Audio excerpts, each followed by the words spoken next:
बिस्मिल्लाहिर्रहमानिर्रहीम। अस्सलाम वालेकुम। आपसे मुखातिब है मोहम्मद यासीन। आज हम डिस्कस करेंगे पीपीएससी मैथ पेपर 2011 के क्वेश्चन 21 से लेकर 30 तक। क्वेश्चन नंबर 21 है ए क्रॉस ए वेक्टर है। तीन वेक्टर हैं, ए vector, B vector, C vector. तो आपने बताना है कि ए वेक्टर क्रॉस ब्रैकेट में है b vector cross c vector is a vector. ये एक वेक्टर है लाइंग इन द प्लेन, ये प्लेन में लाई करेगा। कंटेनिंग वेक्टर्स, इनमें से किन वेक्टर्स के ये प्लेन में लाई करेगा। तो आपने बताना है कि ये जो वेक्टर है ये दरअसल वेक्टर्स के किन वेक्टर्स के प्लेन में ये लाई करेगा। ए बी और सी तीनों के प्लेन में लाई करेगा, ए और सी के प्लेन में लाई करेगा, बी और सी के प्लेन में लाई करेगा, या बी और ए के प्लेन में लाई करेगा। तो पहला तो ऑप्शन हो नहीं सकता क्योंकि प्लेन की बात हो रही है। तो दूसरा ऑप्शन हो सकता है, तीसरा हो सकता है और चौथा हो सकता है। तो इसके लिए आप वेक्टर ड्रा कर लें, वेक्टर ए बी सी तीनों ड्रा कर लें, वेक्टर बी और सी को साथ साथ ड्रा कर लें क्योंकि ये दोनों ब्रैकेट में हैं। तो इनको हम पहले हमने इसको हल करना है ब्रैकेट वाले हिस्से को, तो इसलिए वेक्टर बी और सी साथ साथ ड्रा कर लें। पहले बी क्रॉस सी वेक्टर मालूम करते हैं by right hand rule. B और सी का जो क्रॉस प्रोडक्ट है इसकी जो डायरेक्शन होगी वो ऊपर को होगी, तो यानी ये ऊपर वर्टिकल बनेगा बी क्रॉस सी, जैसा कि फिगर में दिखाया गया है। अब जब आप बी क्रॉस सी और ए का क्रॉस प्रोडक्ट मालूम करेंगे तो इन दोनों का जो क्रॉस प्रोडक्ट होगा वो इन दोनों के प्लेन के परपेंडिकुलर होगा। तो बाई राइट हैंड रूल आप इसको चेक कर सकते हैं, ये बी और सी के दरमियान में आके बनेगा। अब जो कि ये बी और सी के दरमियान में बन रहा है तो मतलब ये कि बी और सी के प्लेन में ये बन रहा है, तो इसका मतलब ये दुरुस्त ऑप्शन है वो सी है। आप इसको इस तरह भी देख सकते हैं कि A cross B cross C जो इक्वल होता है A dot C into B minus A dot B into C. यहाँ पे ए डॉट सी भी स्केलर है, ए डॉट भी स्केलर है, तो यहाँ पे बी वेक्टर और सी वेक्टर रह जाएंगे। तो बी और सी वेक्टर रह रहे हैं, इसका मतलब ये जो है ये बी और सी वेक्टर के प्लेन में लाई करेगा। तो आप इसको इस तरह भी देख सकते हैं, बाद लोग इस तरह भी देखते हैं। Question number 22, the square matrix A and its transpose, उसका transpose have the dash eigenvalues. ए स्क्वायर मैट्रिक्स ए और उसका जो ट्रांसपोज है वो रखते हैं सेम आइगन वैल्यूज़ रखते हैं, different, unique, none of these. Unique तो हो नहीं सकता, सेम होगा या डिफरेंट होगा। तो देख लेते हैं सेम होगा या different. Let A be an square matrix का हमने स्क्वायर मैट्रिक्स ले लिया ए। आपको पता है आइगन वैल्यूज़ हम कैसे फाइंड करते हैं। हम जिस मैट्रिक्स की हमने आइगन वैल्यूज़ फाइंड करनी है उसकी हम करैक्टरिस्टिक पॉलिनॉमियल बनाते हैं और उस करैक्टरिस्टिक पॉलिनॉमियल को हम ज़ीरो के इक्वल रख के रूट्स फाइंड कर लेते हैं। वो जो रूट्स आते हैं वो आइगन वैल्यूज़ होती हैं, यानी करैक्टरिस्टिक पॉलिनॉमियल के जो रूट्स होते हैं वो उस मैट्रिक्स की आइगन वैल्यूज़ होती हैं। और करैक्टरिस्टिक पॉलिनॉमियल कैसे फाइंड करते हैं, वो किसके इक्वल होती है, वो ए माइनस लैम्बडा आई के डिटर्मिनेंट के इक्वल होती है। ए माइनस लैम्बडा आई का डिटर्मिनेंट मालूम करके उसको ज़ीरो के इक्वल रख के सॉल्व करते हैं। जो रूट्स आते हैं वो उस मैट्रिक्स की आइगन वैल्यूज़ होती है। तो चले हम देखते हैं कि ये जो ए ट्रांसपोज ए जो है ये सेम आइगन वैल्यूज़ रखते हैं या डिफरेंट। तो ये सेम आइगन वैल्यूज़ रखते हैं। अब इसको प्रूव करेंगे हम कि ये सेम आइगन वैल्यूज़ रखते हैं। कंसीडर कर लेते हैं ए के ट्रांसपोज की करैक्टरिस्टिक पॉलिनॉमियल, वो किसके इक्वल होगी, ए ट्रांसपोज माइनस लैम्बडा आई का डिटर्मिनेंट, क्योंकि ए की जो करैक्टरिस्टिक पॉलिनॉमियल है वो ए माइनस लैम्बडा आई का डिटर्मिनेंट है। तो ए ट्रांसपोज की जो करैक्टरिस्टिक पॉलिनॉमियल होगी वो ए का ट्रांसपोज माइनस लैम्बडा आई का डिटर्मिनेंट होगी। अब आई को यहाँ पे आई जहाँ पे आइडेंटिटी मैट्रिक्स है तो इसका जो ट्रांसपोज है वो इसी के इक्वल होगा। तो आई की हम जगह हम आई का ट्रांसपोज लिख सकते हैं। और हमें यह पता है कि अगर कोई आपके पास स्केलर नंबर है उसको किसी मैट्रिक्स से मल्टीप्लाई करके ट्रांसपोज लें या ट्रांसपोज लेकर मल्टीप्लाई करें, दोनों का आंसर जो है इक्वल आएगा। तो इसलिए लैम्बडा आई ट्रांसपोज को हम लिख सकते हैं लैम्बडा आई होल का ट्रांसपोज। और हमें यह पता है कि ए का ट्रांसपोज माइनस बी का ट्रांसपोज इक्वल होता है ए माइनस बी होल का ट्रांसपोज। तो इस रिजल्ट को यूज़ करते हम लिख सकते हैं ए माइनस लैम्बडा आई होल का ट्रांसपोज। अब हमें यह पता है कि किसी मैट्रिक्स का डिटर्मिनेंट और उसके ट्रांसपोज का डिटर्मिनेंट जो है वो इक्वल होता है। तो इसलिए ए माइनस लैम्डा आई के ट्रांसपोज का डिटर्मिनेंट को हम लिख सकते हैं ए माइनस लैम्डा आई का डिटर्मिनेंट। और ये किसकी कैरेक्टरिस्टिक पॉलिनॉमियल है, ये ए की कैरेक्टरिस्टिक पॉलिनॉमियल है। अब दोनों की जो कैरेक्टरिस्टिक पॉलिनॉमियल है वो दोनों सेम आ रही हैं, तो इसका मतलब जब आप दोनों के रूट्स फाइंड करेंगे वो भी सेम आएंगे, तो मतलब दोनों की एगेन्स वैल्यू जो है वो भी सेम आएगी। सो ए एंड ए का ट्रांसपोज जो है have same characteristic polynomial, therefore they have same eigen values. तो इसका जो दुरुस्त ऑप्शन है वो ए है।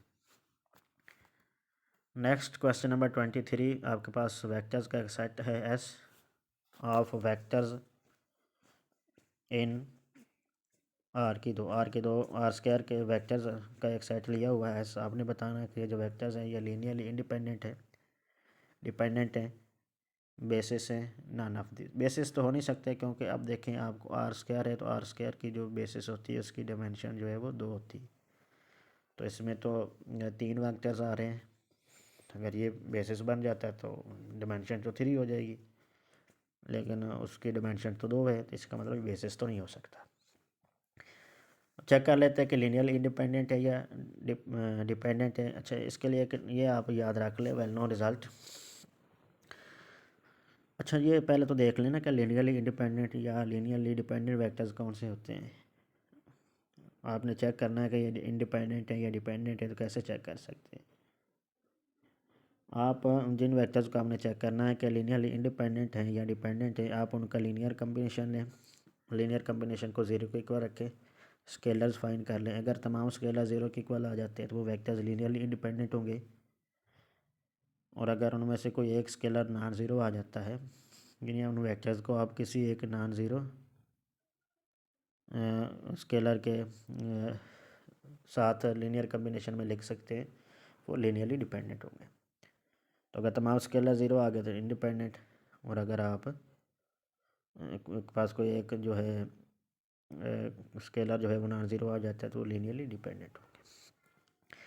अच्छा, ये बात याद रख लें, एक तो इस बात को आप यूज़ कर सकते हैं यहाँ पे कि अगर वेक्टर्स आपके पास वेक्टर्स हैं आपके पास और उनमें से कोई वेक्टर जो है वो 0 वेक्टर है, फिर वो जो वेक्टर्स होंगे वो लीनियरली डिपेंडेंट होंगे, आपको चेक करने की ज़रूरत नहीं है। तो एक तो इस बात को आप इस्तेमाल कर सकते हैं, और ये जो वेक्टर्स है लीनियरली इंडिपेंडेंट है। दूसरा, आप ये देखें, इनको मैंने लीनियर कम्बिनेशन में लिखा है और इनमें से एक जो स्केलर है वो 0 है। अब देखिए 0 into vector 1 2 plus 0 into vector 2 3 plus 1 into vector 0 0 equal to 0 0। अब देखिए इनका लीनियर कम्बिनेशन मैंने लिया है और लीनियर कम्बिनेशन 0 के इक्वल आ रहा है। और अगर आप वेक्टर्स का लीनियर कम्बिनेशन लेते हैं और लीनियर कम्बिनेशन 0 के इक्वल आ जाता है, तो अगर उनमें से कोई स्केलर जो है वो नॉन ज़ीरो हो तो वो जो वेक्टर्स होंगे वो डिपेंडेंट होंगे। और अगर आपको कोई ऐसा स्केलर नहीं मिलता, नॉन ज़ीरो स्केलर नहीं मिलता कि आप उनका लीनियर कम्बिनेशन लें और वो 0 के इक्वल आ जाए, तो फिर वो लीनियरली इंडिपेंडेंट होते हैं। तो यहाँ पे आपको एक स्केलर मिल रहा है नॉन ज़ीरो जो कि 1 है, आपने इनका लीनियर कम्बिनेशन लिया है, लीनियर कम्बिनेशन 0 आ गया, तो इसका मतलब ये जो वेक्टर्स है ये डिपेंडेंट है। तो आप इस तरह भी देख सकते हैं। तीसरा, आप इनका लीनियर कम्बिनेशन लें, 0 को इक्वल रखें, स्केलर फाइंड कर लें, स्केलर्स देख लेंगे कि सारे 0 आ रहे हैं या कोई नॉन ज़ीरो आ रहा है, तो उस तरह भी आप चेक कर सकते हैं। तो इसलिए ये जो वेक्टर्स हैं ये लीनियरली डिपेंडेंट है, और बेसिस ये नहीं हो सकती, वो मैंने आपको पहले बता दिया क्यों नहीं हो सकता। तो इसका जो करेक्ट ऑप्शन है वो बी है, linearly dependent. Question number 24, x और वाई आपके पास वेक्टर स्पेसेस हैं over field F, same field पे हैं। आपने बताना है कि डिमेंशन विद, उसने बताया है कि डिमेंशन ऑफ एक्स जो है वो एम है और डिमेंशन ऑफ वाई जो है वो एन है। आपने बताना है कि dimension of homomorphism space, dimension homomorphism of x comma y जो लिखा हो इसका मतलब क्या है कि होमोमॉर्फिज्म स्पेस है। होमोमॉर्फिज्म स्पेस क्या होगी, एक्स से वाई जितनी भी होमोमॉर्फिज्म बन सकती हैं उन होमोमॉर्फिज्म का जो सेट होगा वो भी एक वेक्टर स्पेस होगी, और उसको हम होमोमॉर्फिज्म स्पेस कहते हैं, और इसको हम hom of x comma y से ज़ाहिर करते हैं। हमारे पास एक थ्योरम है कि अगर एक्स और वाई आपके पास दो फाइनाइट डायमेंशनल वेक्टर स्पेसेस हैं। अब ये फाइनाइट, ये जो क्वेश्चन में उसने हमें वेक्टर स्पेसेस दी हैं, ये फाइनाइट डायमेंशनल वेक्टर स्पेसेस, क्योंकि उसने बताया है कि एक्स की डिमेंशन एम है और वाई की डिमेंशन एन है, तो इसलिए हम ये थ्योरम जो है वो यूज़ कर सकते हैं। तो let x and y be two finite dimensional vector spaces over the field F, then dimension of homomorphism space is equal to dimension of x dot dimension of y। यानी x की dimension और Y की dimension का product ले रहे हैं तो वो होमोमॉर्फिज्म स्पेस की डिमेंशन आ जाएगी। तो एक्स की डिमेंशन एम है, वाई की डिमेंशन एन है, तो दोनों की डिमेंशन को जो मल्टीप्लाई करेंगे तो वो एम एन आ जाएगा। तो इसका मतलब इसका जो दुरुस्त ऑप्शन है वो एम एन है। अच्छा, यहाँ पे एक स्पेशल केस है, ये भी आप याद रख सकते हैं। अगर आप जो वेक्टर स्पेस वाई ले रहे हैं, अगर वो उसकी जगह आप फील्ड ले लेते हैं, आपको पता है कि every field is vector space, उसकी जगह आप फील्ड एफ ले लेते हैं, तो फिर क्या होगा? फिर जो होमोमॉर्फिज्म स्पेस है ऑफ एक्स वाई, अब वाई की जगह क्या आ जाएगा? एफ आ जाएगा। तो homomorphism space of x and field जो है, इसको हम लिखते हैं डुअल स्पेस ऑफ एक्स, इसको हम कहते हैं dual space of x. Note that dimension of F is one, जो फील्ड होता है उसकी जो डिमेंशन होती है वो वन होती है। देयरफॉर फिर ये जो डुअल स्पेस है इसकी डिमेंशन फिर कितनी आएगी? तो डुअल स्पेस की जो डिमेंशन है वो आपके पास आप फाइंड कर सकते हैं कि dimension of dual space of X equal आ जाएगी dimension of homomorphism space of X comma F. अब होमोमॉर्फिज्म स्पेस की डिमेंशन आप कैसे फाइंड करेंगे कि एक्स की डिमेंशन मल्टीप्लाई बाई एफ की डिमेंशन। तो एक्स की डिमेंशन एम है, एफ की डिमेंशन वन है, तो दोनों को मल्टीप्लाई करेंगे तो एम आ जाएगा। तो ये एम क्या है? डिमेंशन ऑफ एक्स है। इसका मतलब अगर आपका वाई जो है वो फील्ड एफ हो, तो फिर जो होमोमॉर्फिज्म स्पेस होती है वो डुअल स्पेस बन जाती है, और डुअल स्पेस की डिमेंशन जो होती है वो एक्स की डिमेंशन के इक्वल होती है। तो ये एक इसका स्पेशल केस है, आप ये भी याद रख सकते हैं। Next question 25, all subgroups of an abelian group, एक एबिलियन ग्रुप के जो सब ग्रुप्स होते हैं डैश सब ग्रुप्स होते हैं। एबिलियन ग्रुप के जो तमाम सब ग्रुप्स होते हैं वो साइक्लिक होते हैं, नॉर्मल होते हैं, करेक्टरिस्टिक होते हैं, none of these. Note that every subgroup of an abelian group is abelian, के सब एवरी सब अबिलियन सब ग्रुप जो होता है उसका हर सब ग्रुप भी अबिलियन होता है। तो और हमें यह पता है कि हर अबिलियन सब ग्रुप जो है अबिलियन सब ग्रुप में नॉट भी साइक्लिक, तो इसका मतलब ऑप्शन ए तो नहीं हो सकता। ठीक है, तो अगला हम ऑप्शन देखते हैं नॉर्मल वाला। अब हम प्रूव करेंगे कि ये जो नॉर्मल वाला ऑप्शन है ये दुरुस्त है, और क्यों दुरुस्त है इसकी हम वजह देख लेते हैं कि जो अबिलियन ग्रुप होता है उसके जितने भी सब ग्रुप्स होते हैं वो सारे के सारे नॉर्मल होते हैं। नॉर्मल सब ग्रुप जो है वो कौन सा सब ग्रुप होता है? एच जो है वो नॉर्मल सब ग्रुप होगा अगर उसके आप जी के हर एलिमेंट के लिहाज से लेफ़्ट और राइट को सेट फाइंड करते जाएं और लेफ़्ट और राइट को सेट जो है वो इक्वल आते जाएं, तो हम कहेंगे जो एच जो है ये नॉर्मल सब ग्रुप है। अच्छा, अब एच जो है वो जी का सब ग्रुप है, लेट कर लिया कि एच जो है वो जी का सब ग्रुप है। अब जी जो है वो अबिलियन है, तो अगर जी अबिलियन है तो एच भी जो है अबिलियन होगा। तो a for all elements of G a b equal होगा बी ए के। तो अब अगर आप जी का कोई एलिमेंट लेते हैं, कोई भी जी का एलिमेंट ले लेते हैं, एच कोई भी एच का एलिमेंट ले लेते हैं, तो जी एच जो है वो एच जी के इक्वल होगा क्योंकि वो जी अबिलियन है। अच्छा, अब देखें हम, अब हमने नॉर्मल प्रूव करना है इसको, तो देख प्रूव करेंगे कि इसका लेफ़्ट कोसेट और राइट कोसेट जो है वो इक्वल है, तो इससे साबित हो जाएगा कि वो नॉर्मल है। हमने लेफ़्ट कोसेट कंसीडर कर लिया जी एच। लेफ़्ट कोसेट कैसे फाइंड करते हैं? जी का एलिमेंट लेते हैं, उसको एच के हर एलिमेंट के साथ मल्टीप्लाई करते हैं, तो वो लेफ़्ट कोसेट आ जाता है। मतलब जो जी एच जो इक्वल है, जी एच जो है ये इक्वल होगा g h such that h belong to H. अब क्योंकि जी एबिलियन है तो जी एच को हम लिख सकते हैं एच जी, और एच जी शायद that h belong to H, ये किस के इक्वल होगा, ये एच जी के इक्वल होगा, मतलब ये एच का राइट कोसेट है। अब एच का लेफ़्ट और राइट कोसेट दोनों इक्वल आ रहे हैं, तो इसका मतलब एच जो है ये नॉर्मल है। इसका मतलब एबिलियन ग्रुप के जितने भी सब ग्रुप्स होंगे वो नॉर्मल सब ग्रुप्स होंगे। तो साइक्लिक तो हो नहीं सकता क्योंकि एबिलियन ग्रुप जो होता है उसके जितने भी सब ग्रुप्स होते हैं एबिलियन होते हैं, और एबिलियन का ज़रूरी नहीं है कि वो साइक्लिक भी हो, तो ये तो नहीं हो सकता। तो दुरुस्त ऑप्शन भी है। सी क्यों नहीं होता वो भी हम देख लेते हैं कि ये जो करेक्टरिस्टिक है ये होती क्या है। Option C is not correct because a characteristic subgroup is always normal subgroup, but a normal subgroup may or may not be characteristic. Note that H subgroup H of G is characteristic। अच्छा H जो है ये G का H जो है वो G H सब group है G का, ये जो है करेक्टरिस्टिक कहलाएगा कब, अगर फाई आपके पास ऑटोमॉर्फिज्म है। ऑटोमॉर्फिज्म के लिए आप क्या फाइंड करें, F I of H find करें, और एफ आई ऑफ एच भी जो है ये भी एच का सबसेट आ जाए।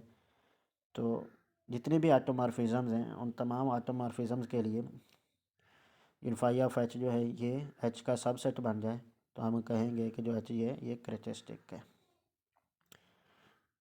इन फर्ज करें तीन ऑटोमॉर्फिज्म्स बनती हैं जी की, फर्ज करें एफ है जी है और फाई है, तो फाई ऑफ एच भी एच का सबसेट हो जाए, जी ऑफ एच भी एच का सबसेट हो जाए, और एफ ऑफ एच भी एच का सबसेट हो जाए। तो जी की जितनी भी ऑटोमॉर्फिज्म्स हैं उन तमाम ऑटोमॉर्फिज्म्स के लिए एच का जो इमेज है वो एच का सबसेट बन जाए, तो हम कहेंगे कि जो एच है ये करेक्टरिस्टिक है। अब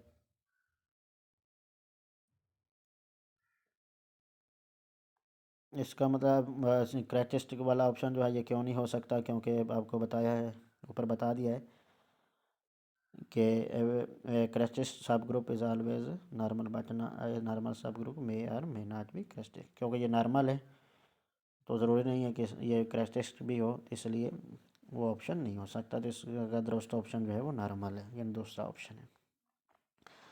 क्वेश्चन नंबर 26 जो है, the set of all solution of homogeneous equation A x equal to zero. Homogeneous जो इक्वेशन होती है इसके सोल्यूशंस का जो सेट होता है where A is m cross n matrix. ये आपके पास एम क्रॉस एन मैट्रिक्स है, ए की जो होमोजेनियस इक्वेशन है, इस इक्वेशन के जो सोल्यूशंस हैं उन सोल्यूशन का जो सेट होता है उसको हम क्या कहते हैं, नल स्पेस कहते हैं, कॉलम स्पेस कहते हैं, रैंक कहते हैं, क्या कहते हैं। तो पहले तो हम देखते हैं नल स्पेस क्या होती है। Null space of a matrix A is the collection of all solution to the equation A x equal to zero. A की जो होमोजेनियस इक्वेशन है उसका आप सोल्यूशन फाइंड कर लें, उन सोल्यूशंस का जो सेट होगा उसको हम नल स्पेस कहते हैं। तो ऊपर सवाल में क्वेश्चन में भी तो वो यही कह रहा है कि set of all solution to the homogeneous equation A x equal to zero, और नीचे भी वो यही बता रहा है कि नल स्पेस क्या होती है कि homogeneous equation A x equal to zero का आप सोल्यूशन फाइंड कर लें, सोल्यूशन की जो कलेक्शन है उसको हम नल स्पेस कहते हैं। इसका मतलब इसका जो दुरुस्त ऑप्शन है वो नल स्पेस है, मतलब ए ऑप्शन दुरुस्त है। देख ले भाई, ये भी देख लेते हैं कि कॉलम स्पेस क्या होती है, और रैंक हम पिछली वीडियो में देख चुके हैं कि रैंक क्या होता है। कॉलम स्पेस इसको देख लेते हैं।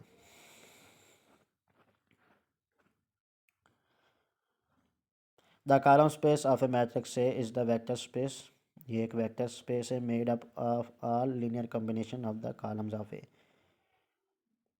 जिन्हें का ए के कॉलम से जनरेट होने वाले जो वेक्टर्स हैं उन वेक्टर्स का जो सेट है उसको हम कॉलम स्पेस कहते हैं।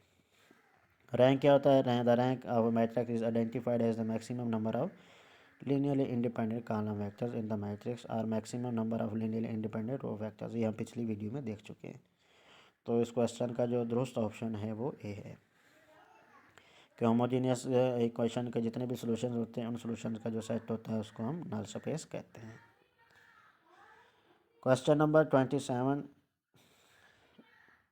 ये प्रोबेबिलिटी के लिहाज से कि if 7 cards are dealt from an ordinary deck of 52 playing cards, 52 playing cards है, उनमें से 7 कार्ड जो है उठाए जाते हैं। व्हाट इज़ द प्रोबेबिलिटी, आपने बताना है प्रोबेबिलिटी क्या होगी। That at least one of them, कि उन 7 में से कम एक जो है क्वीन हो। अब कम से कम एक का मतलब कि अब क्वीन आपको पता है टोटल 4 क्वीन होते हैं, तो कम से कम एक का मतलब एक भी हो सकती है क्वीन, 2 भी हो सकती हैं, 3 भी हो सकती है और 4 भी हो सकती हैं। तो आपने बताना है कि अगर कम से कम एक क्वीन हो तो आप इसकी प्रोबेबिलिटी क्या होगी। रैंडम साइज़ यानी इसमें से कार्ड कितने उठाए जाते हैं 7, तो स्मॉल एन जो है वो 7 है। Total number of playing cards उसको हम कैपिटल एन से ज़ाहिर करते हैं, वो कितने हैं 52 है।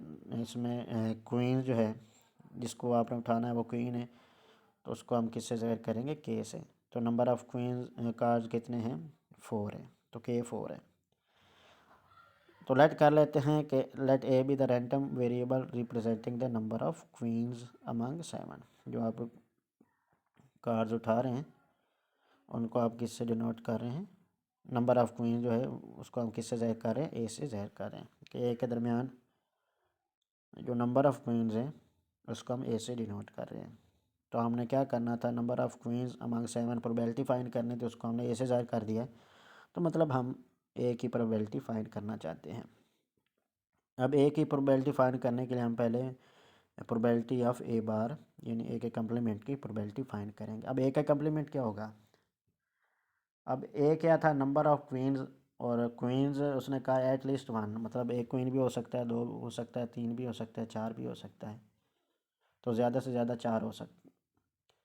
अब जो कम्प्लीमेंट होगा, कम्प्लीमेंट में फिर क्या होगा, कम्प्लीमेंट में कोई भी क्वीन नहीं होगा, ठीक है ना। उसमें तो एक क्वीन भी हो सकता है, 2 भी, 3 भी, 4 भी। तो अगर कम्प्लीमेंट की बात करेंगे तो कम्प्लीमेंट में कोई भी क्वीन नहीं आएगा। तो मतलब जो एक्स होगा स्मॉल एक्स जो होगा वो 0 होगा। अब ए के कम्प्लीमेंट की हम प्रोबेबिलिटी फाइंड कर लेते हैं। उसका फार्मूला है के और एक्स का कम्बिनेशन एन माइनस के और एन माइनस एक्स का कम्बिनेशन और एन का कम्बिनेशन।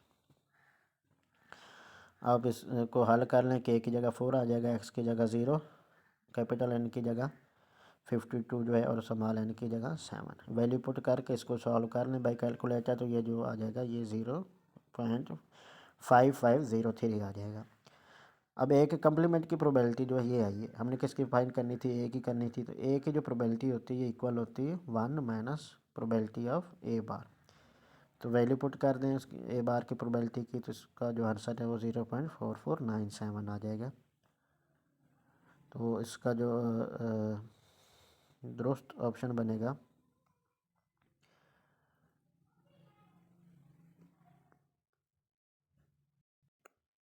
तो इसका जो करेक्ट आंसर है वो 0.4497 आता है। आप इसको खुद भी कैलकुलेटर पे चेक कर सकते हैं। इसका जो दुरुस्त आंसर है वो ये है। Next question number 28। Let G be abelian group, G आपके पास एक अबिलियन ग्रुप है। Then which one of the following is not true, इनमें से कौन सा जो ऑप्शन है वो ट्रू नहीं है, वो आपने बताना है। पहला है कि every commutator of G is identity. दूसरा है if m is divisor of G then G must have subgroup of order m. तीसरा centre of G is G itself. और चौथा जो है every subgroup of G is cyclic. अगर G abelian group हो तो इनमें से कौन सा ऑप्शन है वो जी के बारे में दुरुस्त नहीं होगा। पहला है कि every commutator of G is identity, तो जी का हर कम्यूटेटर जो है वो आइडेंटिटी होगा। चेक कर लेते हैं। कम्यूटेटर जो है आपके आपके पास जी के दो एलिमेंट्स है ए और बी, तो उनका जो कम्यूटेटर है उसको हम किससे ज़ाहिर करते हैं, ए कोमा बी लिख कर दोनों साइड पे स्क्वायर ब्रैकेट लगा दें कि तो ए और बी के कम्यूटेटर को ज़ाहिर करेगा।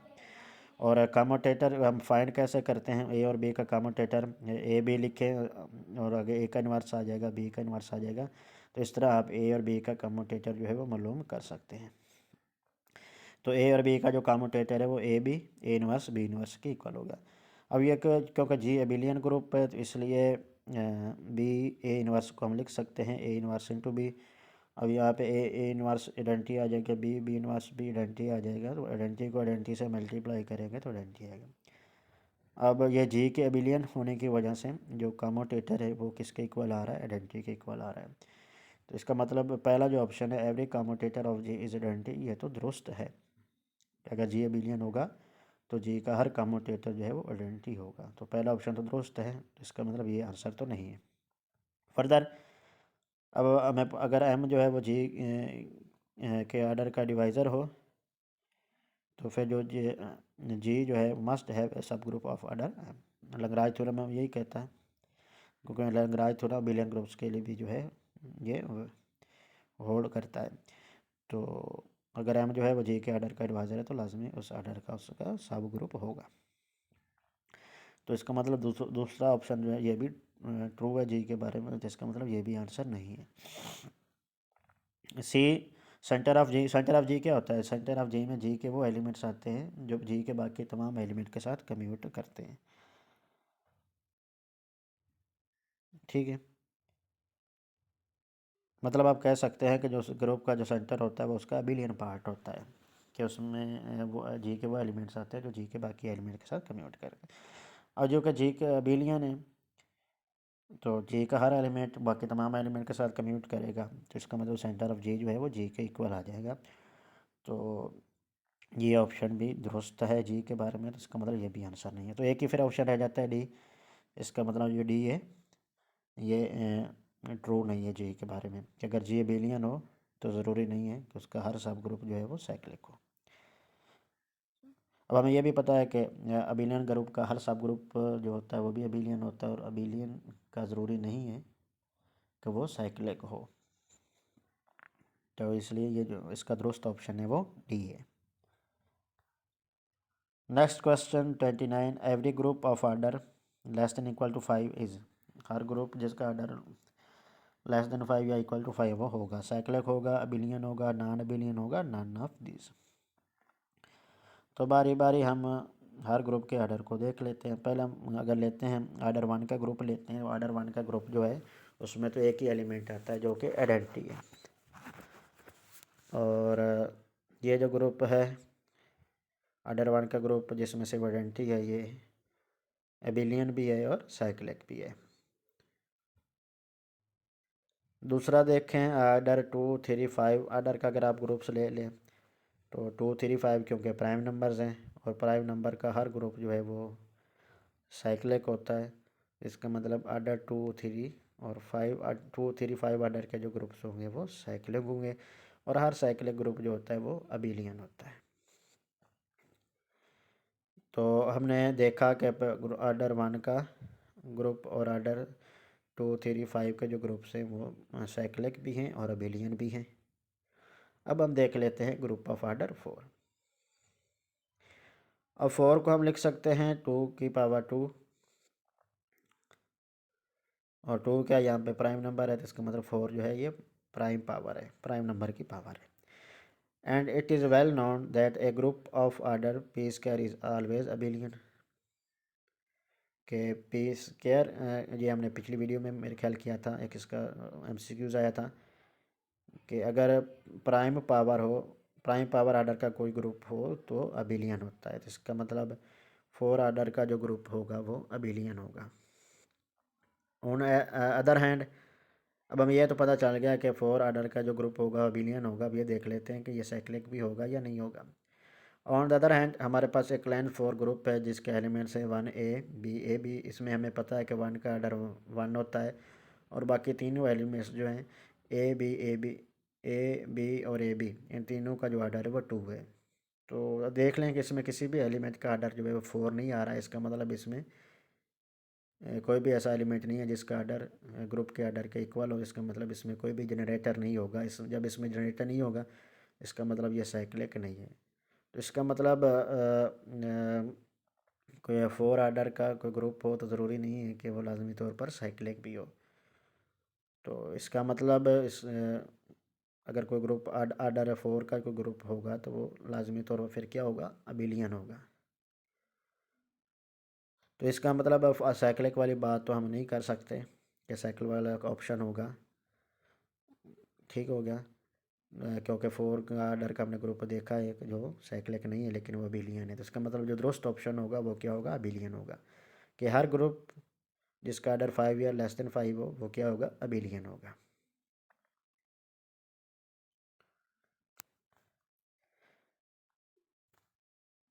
Next question 30, number of non isomorphic groups of order 8। Isomorphic groups of order 8 का मतलब क्या है, पहले ये देख लें। अब देख फर्ज करें आप ग्रुप आर्डर का एक आर्डर 8 का आप एक ग्रुप लेते हैं जिस जो अंडर मल्टीप्लिकेशन ग्रुप पे और वो साइक्लिक ग्रुप पे। आर्डर 8 का है पे एक साइक्लिक ग्रुप ले लेते हैं जो अंडर मल्टीप्लिकेशन ग्रुप पे, और आर्डर 8 का आप एक ऐसा साइक्लिक ग्रुप ले लेते हैं जो अंडर एडिशन साइक्लिक ग्रुप पे। और हमें पता है दो साइक्लिक ग्रुप जो होते हैं वो आइसोमॉर्फिक होते हैं, तो ये दोनों ग्रुप्स तो फिर क्या हो जाएंगे, ये आइसोमॉर्फिक ग्रुप्स हो जाएंगे ऑफ आर्डर 8। और जो आइसोमॉर्फिक ग्रुप्स होते हैं उनको हम दो कंसीडर नहीं करते, एक कंसीडर करते हैं।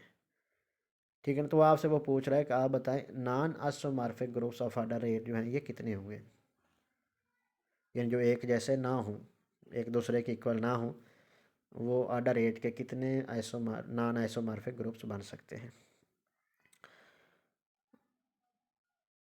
तो there are exactly 5 groups of order 8। Order 8 के जो 5 ग्रुप्स हैं जो कि नॉन आइसोमॉर्फिक होते हैं यानी आइसोमॉर्फिक नहीं होते हैं। Below are represented from each isomorphism class. Z8 cyclic group of order 8 या नॉन आइसोमॉर्फिज्म है। Z8 है, 8 की आप फैक्टराइजेशन कर लें तो ये बन जाएगा, इसकी फैक्टराइजेशन जो पहली आएगी वो 4x2 आएगी, तो Z4x Z2, तो ये भी एक जो है नॉन आइसोमॉर्फिक ग्रुप है। अच्छा यहाँ पे ये Z4x Z2 जो है ये Z8 के इक्वल नहीं आएगी। क्यों, क्योंकि इसमें Z4x Z2 में जो मैक्सिमम आर्डर का जो एलिमेंट है वो 4 आर्डर का हो सकता है, और ऊपर वाले में 8 आर्डर का है, तो ये ऊपर वाले के इक्वल नहीं है, यानी ये उससे मुख्तलिफ है, तो इसका मतलब ये नॉन आइसोमॉर्फिक है। नीचे वाला देख लें, अब फिर 4 की फैक्टराइजेशन मज़ीद कर सकते हैं, उसको 2x2 लिख सकते हैं, तो ये आ जाएगा Z2x Z2x Z2। ये भी ऊपर दोनों ग्रुप से ये मुख्तलिफ है, और क्यों मुख्तलिफ है, क्योंकि इसमें मैक्सिमम आर्डर का जो एलिमेंट है वो 2 आर्डर का हो सकता है, तो ये ऊपर वालों से मुख्तलिफ है। और तीसरा इसमें आ गया है क्वार्टेनियन ग्रुप्स Q8, और चौथा जो है डिहाइड्रल ग्रुप है। तो पहला जो है वो साइक्लिक है, अगला दो दो जो हैं वो साइक्लिक नहीं है, और Q8 और D8 जो है ये नॉन अबेलियन ग्रुप्स है। तो इसका जो दोस्त ऑप्शन है वो डी है, यानी इसके कितने बनेंगे नॉन आइसोमॉर्फिक ग्रुप्स जो है वो 5 बनेंगे इसके।